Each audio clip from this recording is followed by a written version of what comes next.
Hello, traders. This is E from MarketWizards.com, reminding traders to use risk capital you can afford to lose.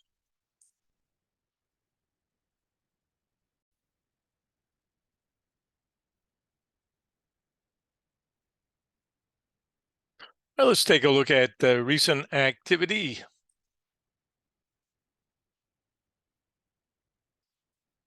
We really had quite an overshoot late Thursday, way out of bounds. And then we came back in and we held and we pushed back up. And this was just one of those days that a lot of traders will look to fundamental news like Bank of Japan and all that. I just try to read the tape. I'm much more of a technician, and most times I don't even have TV on. I'm not even aware. I'm just trying to read step by step what I'm seeing in the charts. In this chart, to me, once we got above this blue line and started to rock and roll, my feeling was that we could go any place, any day high, but that they were shooting for taking out the prior day's high. That's usually a must that I look for, just the way the boys play it. And if you've been at the game for 25 years or so, as I have, you start to get some intuition about these moves. And that was something I read. Denise had a great post the other day. I listened to it, Denise Shull, and she was talking about the difference between your intuition, which is a calm voice, versus that compelling or urgent voice that really is more impulsive. And that made a lot of sense to me, because I do believe in intuition. You can't base intuition as a sole basis for your decisions, but you can listen to it and add that to what you're doing. And so my intuition was, first of all, 250 was the magic line for our system, understanding if we got above that, then that's a directional pivot. And once we broke that, then we were going to the upside until we found resistance. And so that was my premise. If we broke 250, then we're going to be searching for resistance. And admittedly, especially the end of the day, the bars get much smaller. These are 32-minute bars, and you can see just how they start to ride up on here, just continuing that squeeze. So this chart told me to be very conservative. First of all, about expecting too much more up here as we got here towards the end of the day. Protect profits mode. And if you were still playing, it was really, well, we'll go over another chart. It was easier just to go with that. Now, you're going to find a lot of traders today telling you, yeah, we knew it was going there, and it's really obvious, we bottom, blah, blah, blah. But, if you don't know these levels, you won't be able to understand market structure and how this whole thing works. And they work together, they being market structure, along with charts for timing, and squeeze type patterns and so on. Let's take a look at a couple other charts.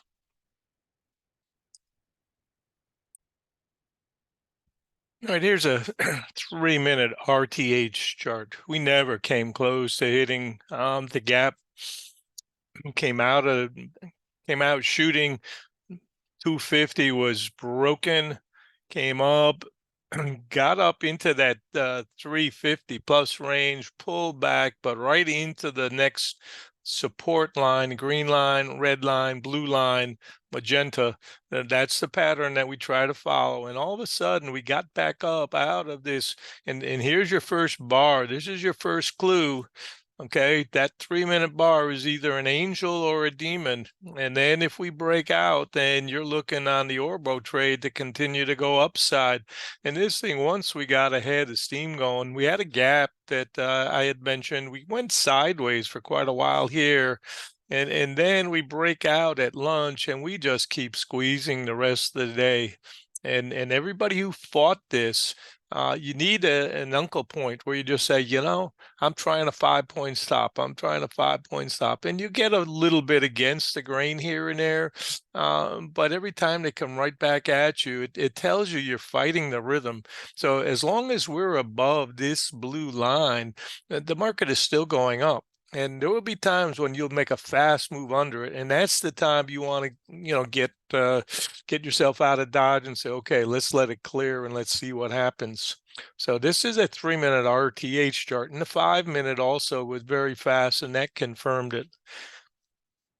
We take a look at a Globex chart, and I look at both. On this flash down here on Thursday, I had looked for several places that they might get a toehold, and then once it completes, I said, okay, this is done. This is the 937.50 pivot. That's support, because we've completed a 456 trade. And then we get the bounce, and then overnight, all this, and then here's your news, and then we come out, and this is a 15-minute sequence, and we see the 15-minute held all day long. And this was the targets that I said, I think we're going to take this out. That's what the boys are trying to do. And then we scoot into the close, just keep every short that's on the hook, keep squeezing them. And this is why I said at the time, you have to watch this for clues, because if we're above that, then obviously this is now another breakout. Right, we have had the 250 breakout, but this is confirming that we took out the previous day high, and they want to go up and test other highs. So this is one of those days where it's kind of an outlier day, just like this move was, but that's the way the market moves. It's schizophrenic, and you cannot hold a viewpoint that says I'm a short only trader, or I'm a long only. You have to be flexible if you're a trader. At least that's my belief. Let's take a look at another chart.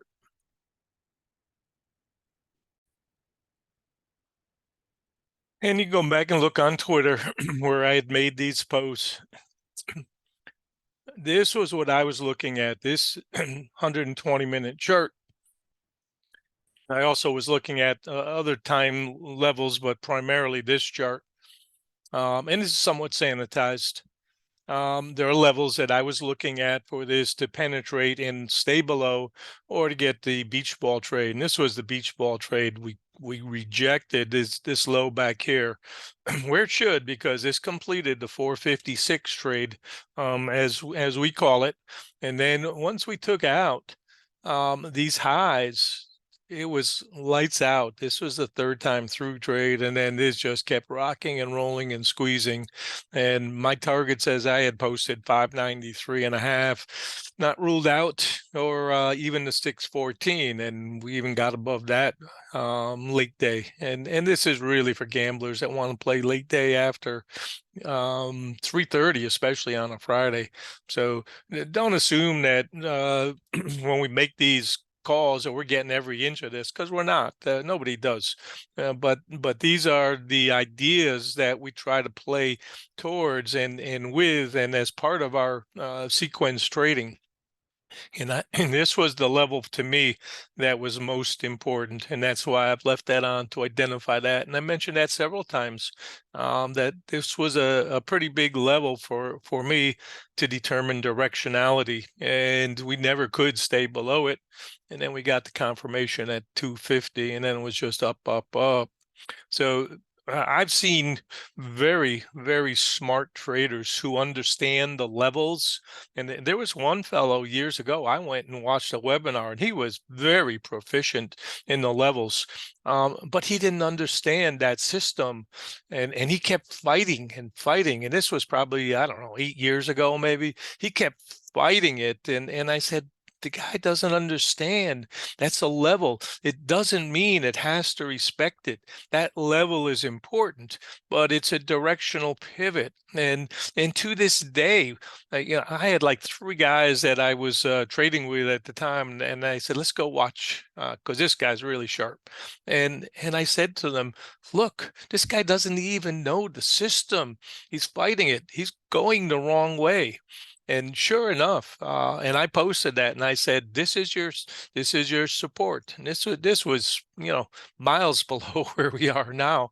And I said to them, you watch, that's going to hold.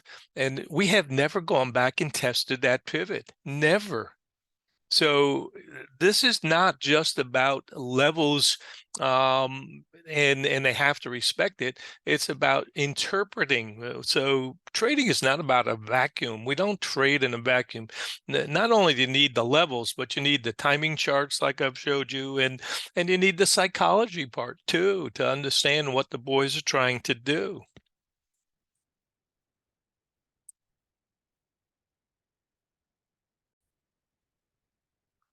All right, wrapping up, just trying to expose you to my latest course offering.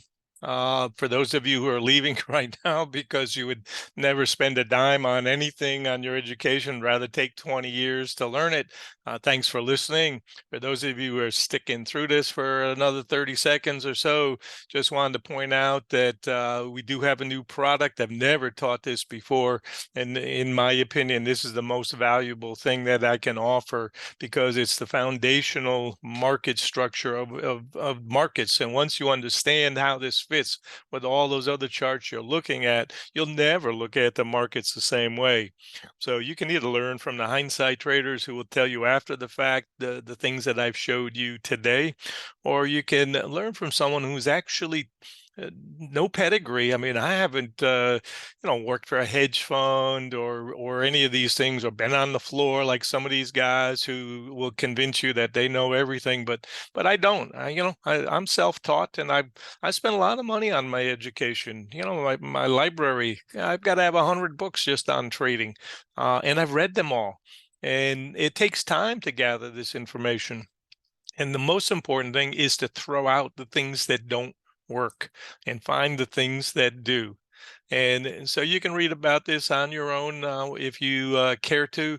And this will be a video on demand style, meaning that we will tape the Zoom room. So those of you who cannot be there and ask questions can at least learn about the things that we were talking about. And the things that are detailed here will help you, I think, put the whole puzzle together with what you're already doing. This is an add-on to what you already know. And some of you, it'll be eye-opening, especially if you're a guru who try to, sell your wares to someone else. This will help you. And I have no problem if you want to come in, just as long as you disclose that to other people that you're going to be sharing some of this information. Just disclose where you got it from, and I'll give you a pass on that. So again, it's either your wallet that's holding you back or your pride, but something that is holding you back. And you need to challenge that because nothing in life is free. You have to pay for it one way or the other. And for me, it's because I'm an older person at this point, and I've had the time and the experience to do this. And some of you still are, working jobs, and you've got a family and you've got kids to feed, so you can't be there all day long. And that's why I'm trying to offer this in this format so you can at least participate and help take your game from a hobby to the next level where you're a serious student of the market. All right. Thanks for listening. Hope you have yourself a wonderful weekend. E for MarketWizards.com signing off.